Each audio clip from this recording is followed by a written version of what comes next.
Bart put a can of cranberry sauce into the matter replicator, and the cranberry sauce turned into a living organism. Aw, he's a cute little guy. Milhouse reaches out and touches him. A shocking sight happens. The creature sucks the bones out of his hand.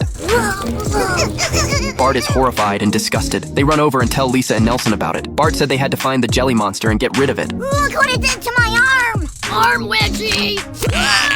Great, now you stretched it out. Lisa didn't think there was any hurry, but before she knew it, the monster had found them, and it reached out to Nelson's head. They were terrified and didn't know what to do. At the same time, the kids were celebrating Thanksgiving with a turkey on the table. They ran to the glass and yelled, "Danger!" and told them to run for their lives. At that moment, the jelly monster came out of the vent. The whole room was turned into human skin, and none of the kids were spared. They had no choice but to hide in the chamber, but the lack of air soon left them gasping for air. The Milhouse was screaming in fear.